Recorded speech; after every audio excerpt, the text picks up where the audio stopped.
We're trying something new tonight. Guess what it is? We're gonna meet up here from 5 to 6 o'clock. We'll adjourn at 6, and then we'll be back at 6:30 for the city council meeting. Try this, see how it works, and take it from there. So next week, 2 weeks from now, we will be in this room for a study session. Linda, Tammy is not here, and the rest of us are present. Item 2, at the commissioner's request, discuss any item of concern. Can you hear back there? Any item of concern on the regular session agenda of January 6, 2015. I have nothing, Mayor. I appreciate being asked. I have a couple of questions, Mayor. Okay, sure, sure. I'll take Ron's position tonight, because they're regarding the claims list. I know that I'm not up to speed on the whole Napa Auto Parts arrangement. Is anyone here that can answer questions on it? Yes. There were a lot of transactions with Napa. Yeah, there's a reason for it, and somebody needs to explain that. Totaling about $88,000. I appreciate again your ability to try this new format. I think it's good, but you guys will ultimately determine that for me. But I think it's probably better for me to come up here. On the Napa deal, I remember that several commissioners had asked about that, I think the last meeting too. What happens on Napa, we tried this about a year ago now, and we thought that collectively, I guess city staff, and I believe it was approved by the commission, we came back in and talked about outsourcing that. And so we did that. So Napa's come in, they have 2 employees out there that run it. What happens is employees go out there and get the items that they need, and then it gets charged out to particular areas like water distribution or accounting or administration. And so why it shows up a lot on the claims list is not because it's a zillion bills, it comes in as one invoice that tallies up all those receipts, warehouse tickets that we had gotten during the year, and we break it down into those various different funds and departments. So that's why you see it on there multiple times. The total bill for November, which is the one I think you're seeing there, was about $75,000. And I do know that we will bring this, I don't know that it'll be at the next meeting, but it will definitely be at one of the next 2 or 3. We're talking to Napa. I just, as you do, I think, want to know that we're actually saving money. So I don't know if that was one of your concerns or your question, but I guess that's the preface to. I remember Dr. Van Hooser asked for an accounting of that. Yes. So we're looking forward to seeing that, but are they all auto parts? Is that? No, they're not all auto parts. When the city ran the warehouse, primarily what we focused on were auto parts for fleet management and water parts for the water distro department. The warehouse would do other things at that time. One of the concepts when we brought this in, the warehouse, to be more efficient, was to have them look at centralizing as many purchases as we can. One of the disadvantages potentially of that is when they buy something for us, we're going to pay their cost plus a 10% markup. And so, yes, I remember the discussions that we had, because when we had those discussions and the commission ultimately approved us trying that concept, sometimes that was a confusing concept. So we did that initially, and we're still doing that, but we've kind of backed off a little, where there's still folks that buy their own stuff. They get through the quote process, they get quotes, they turn in, they get a purchase order request, and then they get it. One of the things we really need to, when we look at that cost analysis, is justifying. What I would like to see is, which I'm thinking is what you want to see, is actual direct savings, which is always going to be hard to actually figure out, because you would almost have to go and have priced everything that was bought in the last year or the last month the way we did it, or us doing it, compare it to what they could get it for. So it probably won't be quite like that, but I've talked to the Napa folks already. I'll be talking to them again as a follow-up. Very well, we could bring this back on the 22nd as a study session item to give you more input on that. The bill runs anywhere from it's been $50,000 to about $100,000 a month. That seems like a lot, but again, we're still in the process of doing the cost analysis, because as you probably would know, I would assure you that I'm not interested in paying more for something, any more than we would have to. They do bring some efficiencies that are hard to measure. In other words, we get one invoice to deal with instead of multiple invoices. They handle the purchasing instead of us staff spending time, going out, getting quotes and stuff. They also, the inventory carrying cost is one of the things that I think we may be benefiting from, and one of the things that we push for with them, for instance, dumpsters. If we go out, we're using them for dumpsters too, which sometimes inflates that bill really high. We will go out and if we need 10 new roll-off containers or something, we'll go and ask them to go and get those for us. They'll go and get them, but what I've gone over with them, and I believe that we're satisfactorily doing now, is they don't charge those 10 to us immediately. They buy them as inventory. That's part of their deal. They hold them until we need them. And so one of the things that we may need to look at as city staff when we go in, we need to make sure that we're clear with them about the need for something. If I go in and tell you that I need 10 roll-offs, and I really only need 4 right now, well, then the city's going to get charged for 10 right now. So that's what I'm working on. I know this is of importance to you, so I think I can pretty much assure you this will be on the study session for the 22nd. But you do get an itemized list. Absolutely, we do. In fact, before I came down here, I had should have brought them with me. There's 2 packages about this thick on invoice receipts. So our internal control for that is NAPA prints out a receipt of what you get, and it shows what I think it shows what their cost is, but it shows the price that we're getting charged. Actually, it just shows the price they're paying. They add on the 10% with the invoice at the end. We get those. Those are signed by city employees. We actually have staff in the accounting department that takes and compares that, checks everyone for signatures, checks it for count codes, authorization, and we have that feedback. Typically, 90+% of these things, have met all the internal control gates, all the signatures match up, and the things that don't, there's usually an explanation, and we put it back on them. But I don't think I've answered your question. No, that's okay. The first part of my question is how you're allocating it, and I think you answered it, although it probably would help to understand what types of products you're purchasing. Okay. I'm having a hard time understanding why human resources needs auto parts, but They have a vehicle, so if they that's the case, then that's have a different. vehicle. I don't know exactly what they got, but we could go and, This didn't seem right. At the maintenance vehicle. I believe they have they used to have an old Capri, so I'm thinking maybe that's what it was for. Well, and Well, I just, actually, they have a truck. I Has a pickup. expected so that's this to probably fall under fleet management or whatever that's called here, but, We actually charge those. We try to charge the department that incurs the cost and essentially owns the vehicle. So that's why it shows up under Fund 10 Resources. Sonia, I'm not trying to pick on HR wherever you are. I saw you earlier, but it's just the first one that popped up.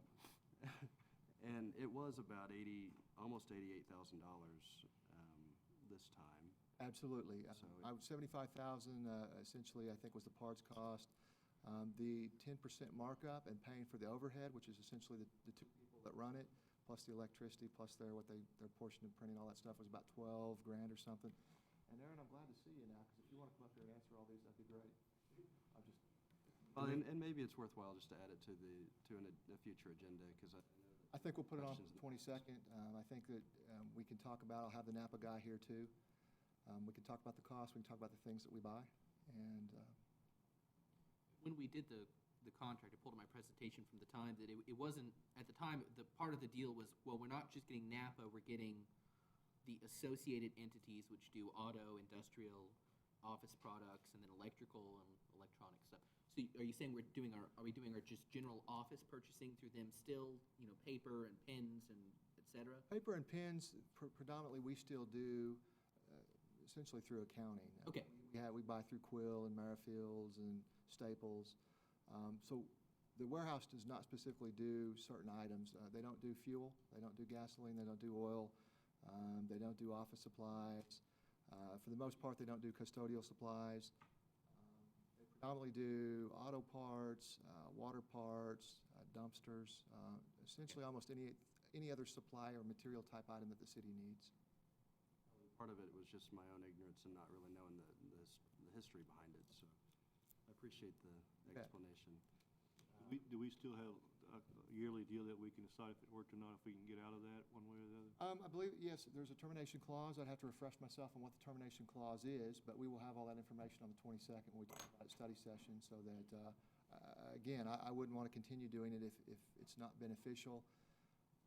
I think at this point, I think that it still may be. I'm not not, if it wasn't, I would have already probably, I can see where there could be benefit there. Well, if you have a true cost accounting system, you have to allocate it to the different departments. You might clarify too, Gerald, when we look at that on the 22nd, my memory serves me right, the personnel and all was not in that 10%. There was a pass-through charge that I think we pay as a separate entity that I have not seen come through yet, but we just need to clarify exactly what the costs are. I don't think it's 10 only on the parts. I think there was some additional. there is, and that charge is included. What happens is the bill comes in, there's a separate bill for the parts, there's a separate bill for what I call the overhead, which includes the personnel costs and all the extra things they add on. They do a little calculation to make sure they're making their 10%, and then there's a final amount at the bottom that includes that. How are you allocating that out then? Just I take the two percentages? amounts, we add them together, and we do an allocation based on what departments used and what cost the departments had that month. And basically, it's a weighted allocation. And so therefore, when you see that $88,000, it includes all that overhead, which includes the salaries and stuff. We'll bring examples of the bills too on the 22nd, so you guys will clearly see what we're doing. But that gets divided each department for their budget. Yes.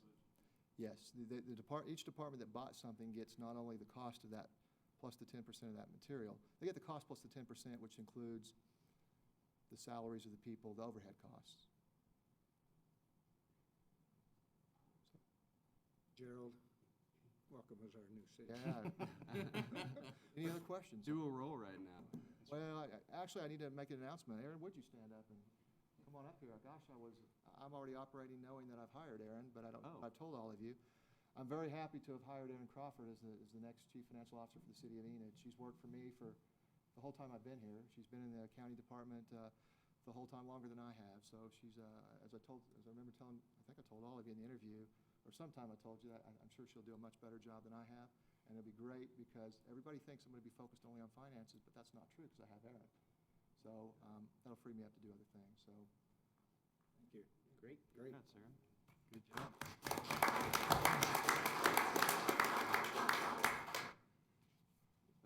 Two more quick things, if you don't mind. Sure.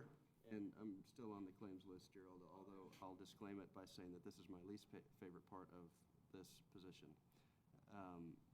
Under legal, there was, and Andrea, you might be able to clarify this, 3 payments made to the same person in the same amount for medical expenses. Is that? it's a work comp claim of some sort. Does it say, David Opfer? can you help me with that one? Weekly? Okay, all right. I figured that was probably a recurring thing. And the last item that I'm just curious about, do you, as you're analyzing expenses out, I noticed there's a monthly expense for golf cart leases for $2,650. Yes. I understand the leasing system and all of that, but I'm wondering if you have any data showing back the revenue associated or as a return on that, or how many rounds Yes. might have been played with. We track revenue at the golf course on several lines. One of them is cart rental, green fees. I think there's the little restaurant or sales are on there. So we do, and we can certainly bring that back as an item if you want to know more about that, either now or at budget time. Or If you don't mind, just Okay. maybe sending out a brief summary, or is it Aaron? Is that what? Yes, Aaron. Whenever you guys have a chance, I would like to look at it. I'm just kind of curious more than Yeah. anything. So sure, not trying to be critical. You would just like to know about the revenue sources and the expenses associated with the revenue sources? Thank Yeah, we will give you an update on that. All I have tonight. And we'll just send it out to probably all of you via email, so you'll have it, and if we want to talk about it before, we can put it on the agenda. Thank you, John. Aaron, I assume that's E-R-I-N, not double-A-R-O-N. Could have two of you. All right, she must be really smart. I have one. Rodney, sure. You go through consent items pretty fast, but I had to look at 9.1.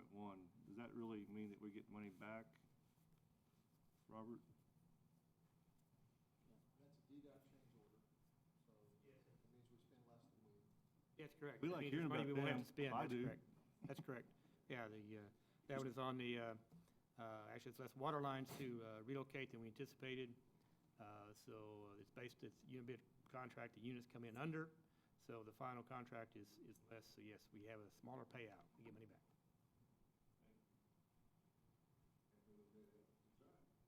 On the tort claims, I guess there was, we're not gonna pay, or, Typically, the tort claims, when they show up on here, are to deny them. Right. And that's, If they're to pay them, we'll be having them in a different location. seemed like they had an awful lot of information to provide. For this one? Usually, actually. Is this the motorcycle? Yeah. This is actually outside CityofEnid.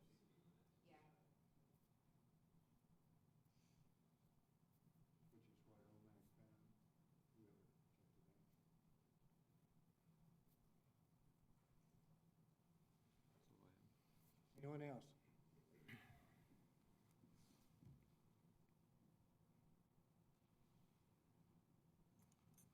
Item 3, discuss the comprehensive plan. Chris? Thank you, Mayor, Commissioners, staff. Tonight is the third presentation on the big ideas that have been identified in the comprehensive plan. The first meeting was on downtown, second meeting was on the retail. Tonight, we're going to cover the East Side Creative Hub, the Green Network, model neighborhoods, and industrial growth. Carl? All right, well, we'll get right to it. Welcome back. Thank you. Love to be back. All right, so we've got the things that Chris just talked about to talk about. We've got folks from BNIM on the speakerphone, as well as Darren Scott from my office. And so there'll be 4 of us talking about this. The first thing we're going to go through, of course, we've got the six big ideas. We've already talked about numbers 1 and 3, the downtown and the retail. So we're going to talk about the rest of them now and go through those. So we'll just get right to it with the East Side Creative Hub, and Vince is going to take us through that one. Good evening, Mayor, members of the commission. This is Vince Noche, and with me is Zach Flanders, and we're going to get right into this concept of the East Side Creative Hub. What you see are the 6 initiatives that we're going to be talking about, so I'm not going to go through them in any detail here, but specifically what we're trying to do is leverage the creative energy that exists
initiative too. And I do want to emphasize this with all of our plan recommendations, the city plays a role, sometimes it's through policies or capital improvements, but sometimes such as these, you're really serving more as a facilitator or a goal setter, but not, necessarily creating a direct capital cost. So, with that said, what we want to do is really emphasize the connectivity here, and it's not just of, downtown business owners and the college, leadership. It's really what is that neighborhood in between there too, and what goals that they have.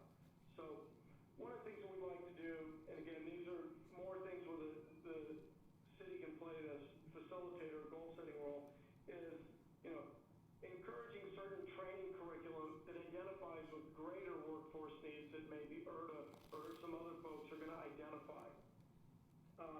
You need to make sure that what you're doing is healthy to the neighborhoods around there. We don't want to encourage this to become a racetrack or anything like that. So how do you do it so that, from parking and all these other things, it doesn't become a negative impact on the neighborhood? And you see this promote student-led volunteer and outreach activities. That's some very talented, inexpensive labor that you can get to really make a difference in these areas through Adopt a Street and those kind of initiatives. Next, please. So this is really what we're starting to focus on, is what can really Broadway become? And, we see it as a quote-unquote great street, or in part a complete street that connects downtown and the colleges. So this is now where maybe from a capital standpoint, you might have more say in the matter, and that is, investing in certain things like bicycle lanes and enhanced landscaping in that. And this is a particularly good street. This is a wider street. It's ideal for these types of connections, and neighborhood nodes we'll talk about a little bit more, but especially when you compare it to, say, Maine or Randolph. Okay? And as part of that, then, you really need to start branding it.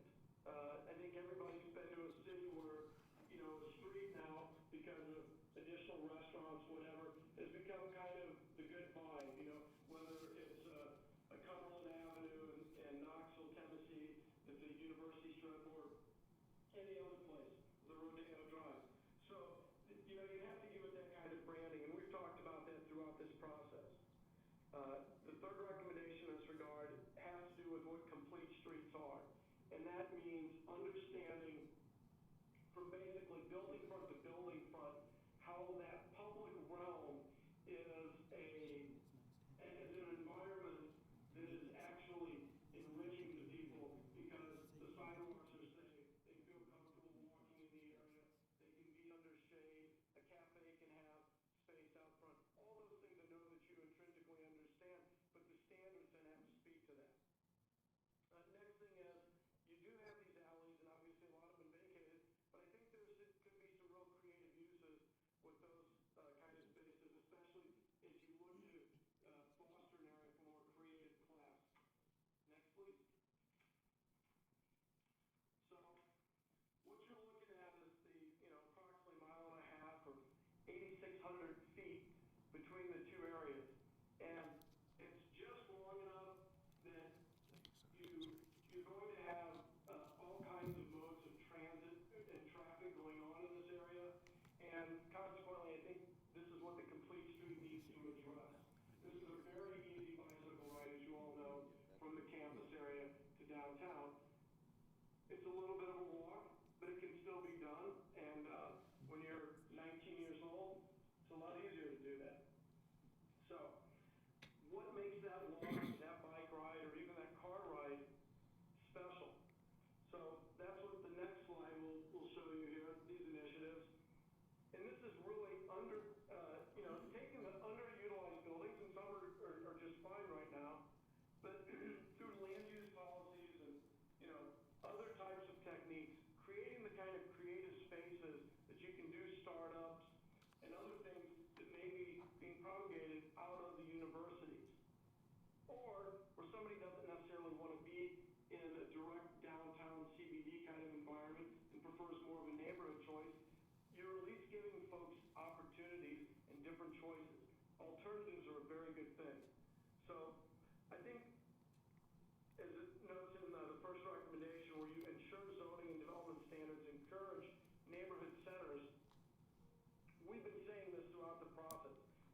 become something very special, properly branded, and I think that would be the kind of thing, as you're trying to attract talent from other cities, would be the place that you would want to take folks, younger folks down and say, look, if you live in Enid, this will be part of your daily experience.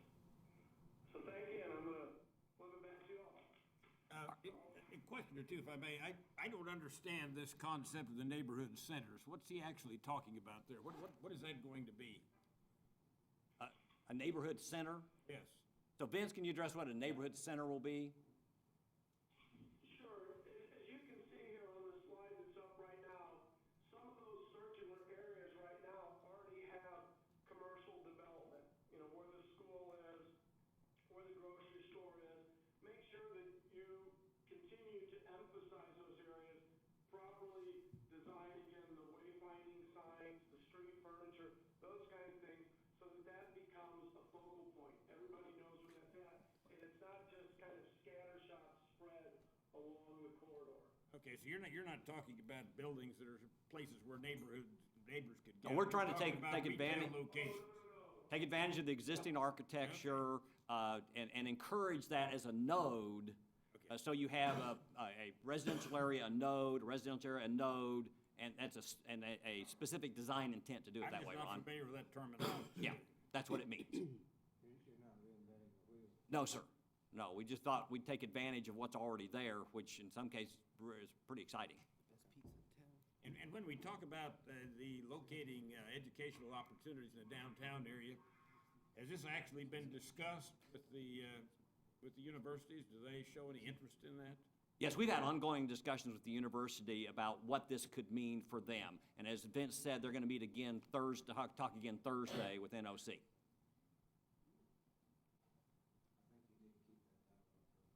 Yes, sir. We agree. That's why it's ongoing. That's why we haven't stopped that dialogue. We think it's going to be, in fact, and when we get into the implementation phase of this in a couple of months, that will be a very important thing if this is one of the strategies we want to go forward with, is to keep them involved in this. All right, green networks. Darren Scott's going to take us through, you had a very limited scope for us in the master plan because you've already done a trails plan. Our biggest job we are charged with is to try to prioritize this so it fits in with everything else that we're doing and gives a logical way to take this forward. So Darren, if you could spend a few minutes on running through your slides. All right, good evening, everyone. Like Carl said, basically what we have done is looked at your 2009 Trail Master Plan and try to prioritize what areas we think align with our other big ideas, and then some of the street improvements that you have planned, and kind of see how they line up. Essentially, the overall plan for the master plan was for 89 miles of trails and to have a trail within a half mile of all residents, which is a good goal, and hopefully that should be the final plan, but we've kind of broken it down into some smaller areas that you can kind of bite-sized pieces. Go to the next slide. We have 4 different initiatives that we thought were important. The first one was to provide greater opportunity for pedestrians and bicycles to schools, parks, and businesses. So when we looked at what areas we felt would make the greatest impact, we took that into account. On initiative number 2, we also looked at where it was in the city as far as near housing, and was it easily accessible where you didn't have to drive to get to a trail. There would be a trail close enough that you could either walk or bike. And then the third initiative is to protect your natural resources, your creeks, floodplains. Try to use those as amenity instead of developing and changing those up. And then also, how do you promote the trail system in your local economy and use it as an asset, as a selling point for people coming in? Go to the next slide. Initiative 1, again, like I said, we wanted to prioritize what trails would connect to the schools, parks, and businesses first. We also feel it's important that all new streetscapes or roadway improvements, where possible, the trails be added to those. And then also in all new developments, obviously new sidewalks, and then if there's an opportunity to connect to the trail that would be implemented as well. And then just more improvements, crosswalks, ADA accessible, route, across intersections was also a priority. The next thing was, easily accessible, like I said, to allow citizens close access to the trails. We felt that was important, so we try to prioritize in different areas of town. You have your South Trail now that can be utilized, but how do we get other trails in other parts of town? We felt it was important to be able to accommodate a large number of users. If you have your trails that are on the street, they accommodate biking, but they don't accommodate walkers and the joggers and all the other people that use it. So how can we create a trail that gives the biggest impact to a variety of users? And then also, another recommendation would be to not only build a trail, but also provide, through landscaping, other amenities, shade and recreational fitness, exercise stations, that kind of thing, and restroom facilities along the trail to further enhance the experience along the trail. Protecting the natural resources, we feel, you have some drainage ways through the city that can be utilized, that a park or a trail are great ways to use those spaces. So we feel that utilizing those with the trail system works well, and then also enhancing them through additional tree plantings would be important. And then on recommendation number 2, I think educating people that trails are good and they can increase the property value is important. I know a lot of times private property owners are hesitant to have a trail behind their house because they think it brings in things that aren't good, but just the educational process to teach them that it is a good thing and that it is utilized and it can be an asset to a development or a residential area is important. And then also, the third recommendation is to provide developers incentives to protect the natural resources instead of clearing everything out and starting with a blank slate. How do we encourage them to use those natural resources and use it as amenity and further enhance the trail system? And the fourth initiative is how do you promote the trails more than anything? Recommendation 1 is when you're selling your city, sell them that you have X number of miles of trails, parks, that kind of thing. That's a good way to recruit residents and businesses to your town. Have activities along the trails or events that promote the trail system so that people know it's there and will use it more. Like recommendation number 3, hosting club events. Again, just promoting the trail and having people know that it is there and it is an amenity. Next slide. These next series of slides basically show you what you have now and then kind of what our priorities will be. Right now, you have your trail in the southern part of the town, is the existing trail, and we want to try to figure out ways to get to other areas. If you go to the next slide, we have shown where there's proposed street improvements along Willow and then also along Cleveland, which when those improvements are made, that it would be a good time to go ahead and put those on-street or street linkages. We'll talk a little bit more about on-street versus off-street in a minute, but go ahead and get those put in place, and you go to the next slide. And then priority 1 trail in the red, we show what we feel would give the biggest impact to get more trails in various parts of the town. We have the southern trail that connects up to the downtown. We feel like that's very important to bring the trail into downtown, and then also goes along to the creative Eastside Creative Hub idea. Get the trail east through the eastern part of town and over to the universities, and also connect a lot of people on the east side to downtown and then also to the southern trail as well. Over on the northwest side, we wanted to try to expand the additional street improvements, and some of this will go hand in hand with our transportation recommendations, where you would do those additional street linkage trails, and then also get more of a off-street trail system, go along in on that far western side. I believe it's the Quad Trail, or at least a portion of it. Get that in, so that would connect some of those neighborhoods on the west side. You can go to the next slide. And then our second priority basically fills in the gaps to provide that loop around the city, so you can get to pretty much any part, or at least a certain segment of the city, by using the trail system. Again, getting the northern part of the trail back down to the downtown area would be important, and then also continuing to connect the Quad Trail down to the Railroad Pass Trail across Garrett. So it kind of creates that additional loop. And then also we've identified some places where we feel gateways are important. You've done a good job with your existing gateway on Van Buren, on South Van Buren, that if again promotes your trail, and you have it identifies that it is a trail, and that's a good way to promote the trail system. And we've identified 3 other places we feel would be a good place for those. Go to the next slide. We talked a little bit about the different types of trails, and what we've come up with, a complete street, I think, in the urban core will look different than what would be out in the suburban areas.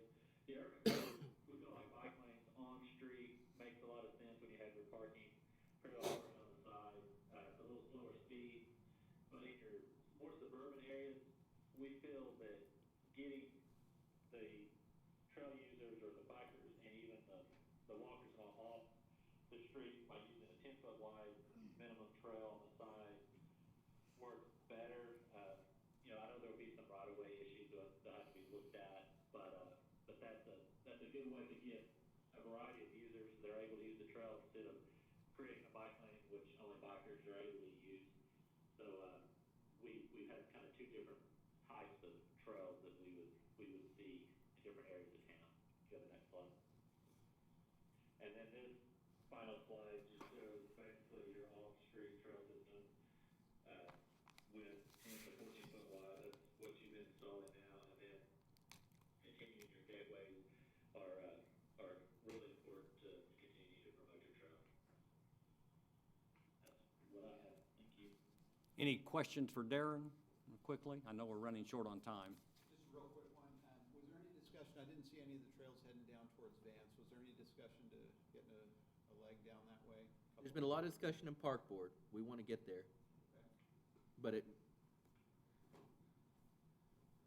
just within spitting distance almost now. We got to get a bridge across the pond, but we've been talking about that in Park Board. Matt Davis, our Park Board chair, that's one of his pet projects for one of these days, is to get bridge across Meadow Lake, and then from there, it's like 3 property owners, and we're at your first gate. I mean, it's a really doable thing. Do you have a lot of folks who use our trails now? A lot of folks that'll train for 5Ks or half marathons will Sure. run out there and go back and forth on the trail a little bit. I can't promise you how much it would be used, but I've had people ask me about it. Great. Appreciate it. Absolutely.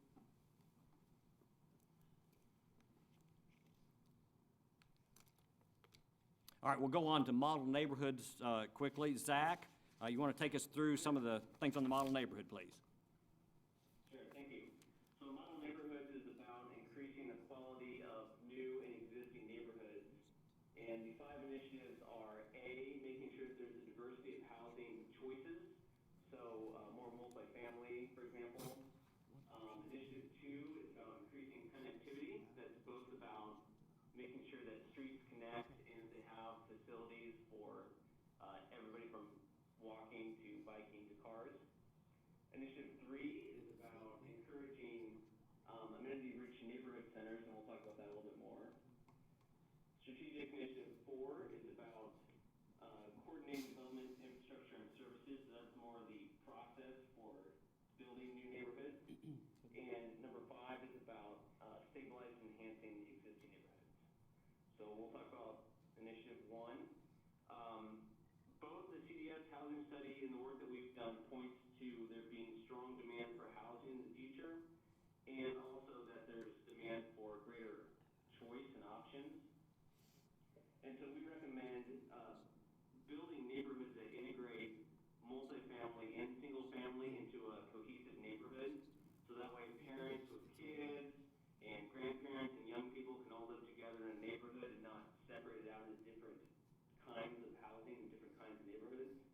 And to do that, we really need to update the zoning districts, because even with the R7 district, you can do everything from multifamily, single family. That's not really what it's intended for, and it's not really the optimum tool to do that. So one of the next steps you'll see is that we're looking at zoning code updates, and there's some model ordinances like a traditional neighborhood development district that we're looking at and could draw from. Recommendation 2 is consider looking at accessory dwelling units. Those are also sometimes known as granny flats. So it's if you have a garage that's separate from the house, and you can retrofit that into a housing unit for maybe taking care of a aging parent or to generate some income for a family. That's been a policy that's been adopted by a lot of cities. Obviously, you would want to limit where they can happen and how they can happen so they don't overwhelm the neighborhood. But that's something that's worth looking into to increase options and increase choices in neighborhoods. And here's an example of some multifamily housing that's designed to fit in with a more single-family neighborhood. So it doesn't have to be, a giant imposing structure. It can be something that fits in, especially when we're talking about building new neighborhoods and extending existing neighborhoods. And then next slide. These are some examples of those accessory dwelling units. So everything from something above a garage to a garage being retrofitted to more of a cottage in the backyard or in the side of a corner lot, for example. Next slide. So when we're talking about connectivity, we're talking about both encouraging a connected street grid, because what happens when you have a street grid that's not connected, you're forcing all your traffic onto your main arterials, and that can cause a lot of congestion, and it increases the distance of every trip that's taken, and it makes it particularly difficult to get around if you're on foot or on a bike. So implementing that would include looking at the subdivision regulations. Right now, there's a requirement to do a connection every half mile along an arterial, and that's something that we'll want to look at. Recommendation 2 is about, okay, you have the street pattern, what kind of facilities do you have on the street pattern? And we would recommend a sidewalk network and strengthening the sidewalk network. And places that are already existing, you can look at doing incentives for replacing sidewalks, or there's a lot of programs like Safe Routes to School for paying for sidewalks. And also when you have new areas, you can require sidewalks with the subdivision regulations again. So recommendation 3, particularly on major intersections, looking at putting pedestrian signaling and crosswalks. Some intersections have that, some intersections don't currently. And then to take it a step further, recommendation 4 is consider adopting a complete street policy, which allows the city to really declare and be explicit about its intent to encourage walking and biking in neighborhoods. Next slide. So this is an example of what we're talking about when connected street grid versus a not connected street grid. And next slide shows the kinds of facilities, sidewalks, especially along arterials in the neighborhood collector streets as well. Next slide. So strategic initiative 3 is about those neighborhood centers. And a neighborhood center is where you have a major intersection, and you can encourage through your land use and zoning to have the kind of retail and services for neighbors. And it's very important to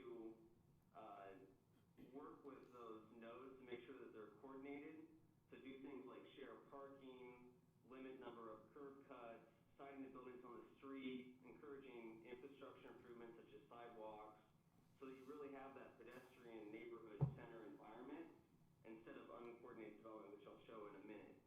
And recommendation 3 is also going along with that, making sure your landscape standards are improved so that there are things like trees and landscaping in the neighborhood centers.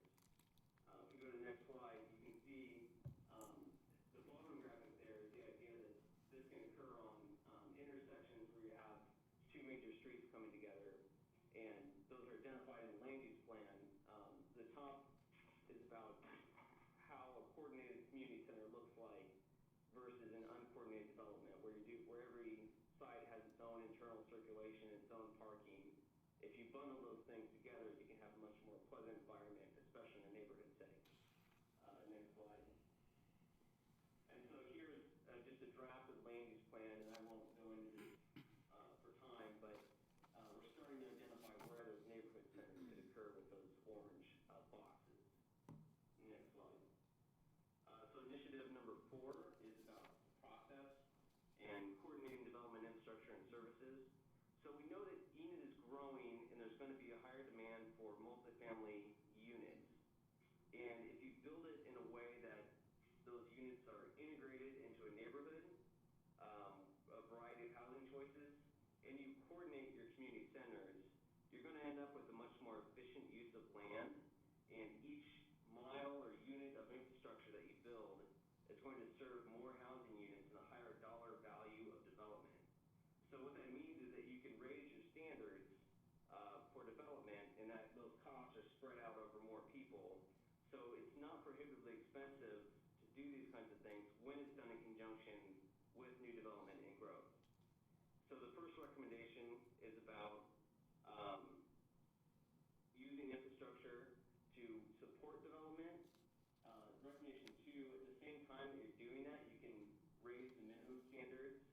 So recommendation 1, think about it like when you're building your trail network, you're not just building the trail connection, you're also building an incentive for somebody to do really high quality development along that trail connection. At the same time, raising the minimum for everywhere. Recommendation 3 is about investing in where you already have your existing services, so not leapfrogging out into the country, but keeping things close to where you already have services. And then number 4, it's not just about retail in these neighborhood centers, it's also about services such as parks or police or fire or offices. It doesn't have to be just retail in the centers. Next slide. And then the final recommendation is about stabilizing those existing neighborhoods. So in some areas, vacant lots have become a problem, and we have some strategies which on the next slide I will explain how to deal with some of those vacant lots. Encouraging new infill housing can be done really effectively through the nonprofit community and partnering with them, whether they're community development corporations or community financial institutions. And promoting preservation of those existing assets, like Vincent mentioned, and developing property maintenance programs like minor home repair. And so the final slide is about some of those strategies to mitigate vacant lots. For time, I won't really get into this, but you can see stormwater and community gardens can really have a real impact where you have a lot of vacant lots. And next slide.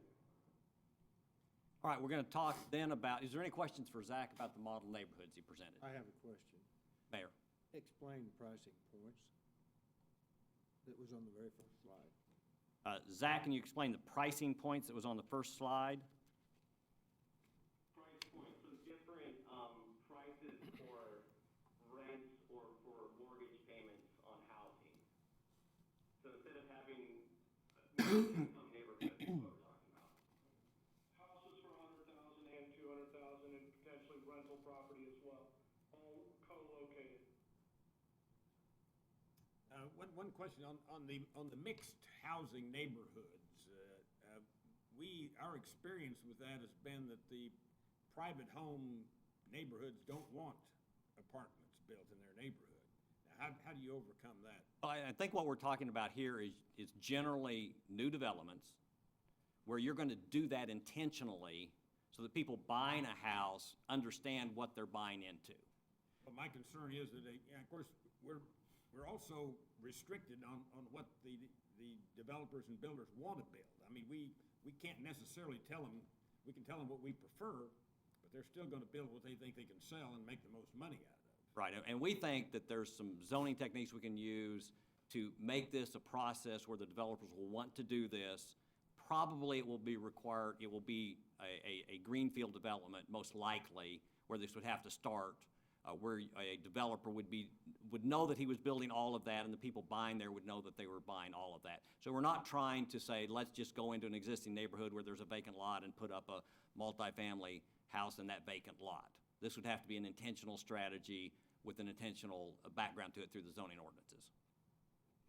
As a developer who's actually done some of these projects like this, I will tell you, they're actually quite popular, and for developers, we found them very useful because no matter who walks in the door, it's actually, you do have a product that they may be able to fit.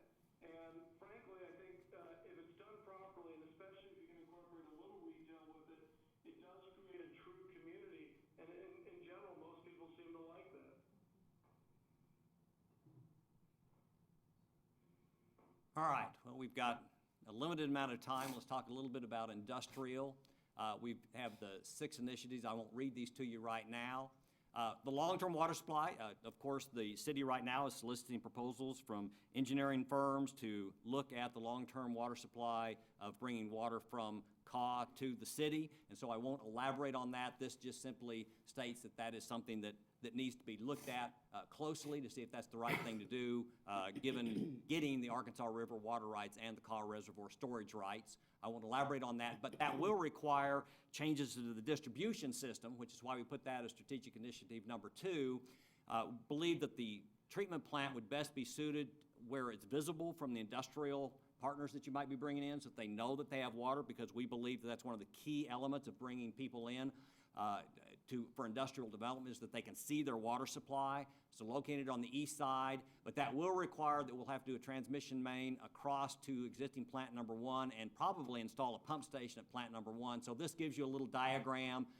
We just picked a location. This is not the set location for this treatment plant. It's just a location that makes sense on the east side of town at 66th, bringing a transmission main across and connected it into the existing water plant, and then from that plant connecting to the west pressure zone, which begins at Chestnut and Cleveland. And so that would provide water from the CAW Reservoir to the west pressure zone that's from Chestnut and Cleveland and then goes on to the west. And hydraulically, it looks like this is what would be required. That's a fairly good size pipeline, just preliminary sizing somewhere in the 36 to 48 inch size for that pipeline to bring that water across, depending upon we're assuming that the city would like to make it so that in an emergency, the city can be supplied with water without using the well fields. So that's one of those things that the study that's coming up will have to determine, is how much do we want to allow for that, and by using the distribution transmission that we have shown here. Strategic number 3, of course, is to increase your sanitary sewer collection and ensuring the trunk lines are planned to size for that. The biggest thing for this is the existing force main at 54th and Market. We want to look at that. There are actually 2 force mains that extend from there, and one of them is not in use. There's an 8-inch and 12-inch, and one of them is not in use, so we think there is some additional capacity there, that we can use that as the trunk line. And so when we diagram that, if you look, you'll see there are 3 potential, the dark green lines are potential sanitary sewers to serve industrial areas. That water treatment plant location that I showed just as a placeholder is shown there. It would need the sewer run to it anyway, and so that might be a good basin to bring sewer up that doesn't already have sewer. Most of that would connect to the pump station at 54th and Market, look at that capacity, and then use that to come over to the sewer plant. The one going up to the far left, that one probably could be connected without using a lift station, and might even eliminate a lift station that's up at the north, up at Willow and 30th, just a little east of Willow and 30th is a possibility. So those are some things we've looked at from the sewer side of things. Work with OG and ONG, of course. Having water and sewer is not enough. We're going to have gas, natural gas. We're going to have electricity, so we'd have to look at those to see what kind of distribution system they have in place that can serve this increased industrial demand. Then look at the section line road network. What we're proposing is to have a set, hopefully a 100-foot right-of-way for the section line road installations, it would be an industrial standard for that roadway. We would recommend that you go ahead and get geotechnical recommendations for all of those roadways. We've recently done this for Chickasha so that they know how to proceed in the future. It's not just something that comes as a surprise, and therefore we can have a particular pavement section that's our standard pavement section, and then below that we can vary it, and we know how much it's going to cost for the base course depending upon our geotechnical borings. So that looks like this. We are recommending at this time that we use 54th as our primary industrial street and connecting across on Willow. And then the other streets become more of a secondary industrial street. So that would be our primary and secondary that we've looked at right now. I have another presentation on transportation that obviously I'm not going to get to, so we'll just leave that at that point right there. Then we've mentioned before about the multifamily housing. When you have industrial growth, a lot of these jobs, you're going to need to have multifamily housing for the people that are going to work at these industries, and so that's going to be key, particularly on the eastern side of town, so we can limit the commutes for people and increase the available housing options, as we've discussed in our previous sections. So for next steps, do we have any questions on the industrial part of this? I know I ran through that very fast, Mayor. I'm sorry. I'm getting some hungry looks, but... I'd like to hear your next steps.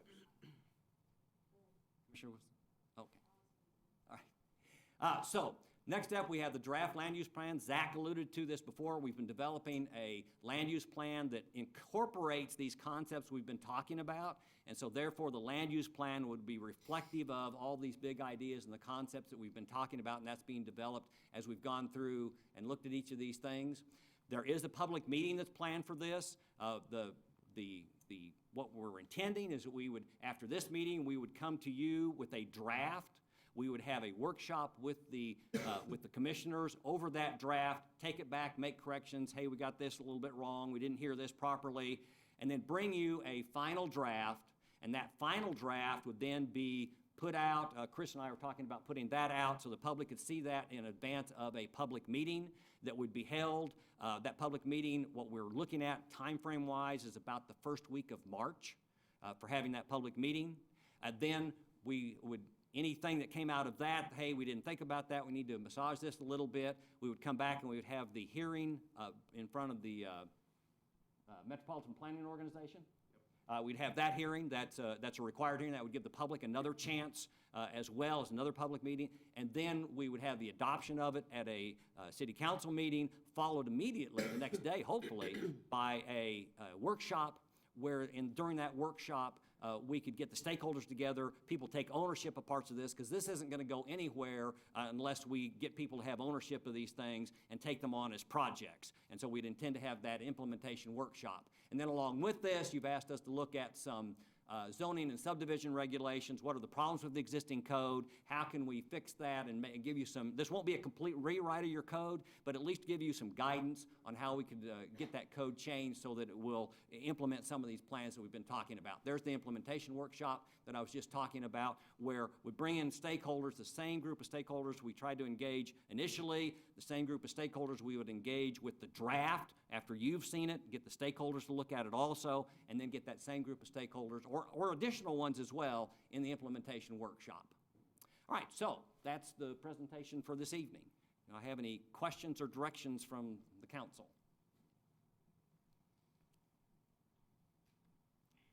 Thank you. Thank you, Carl.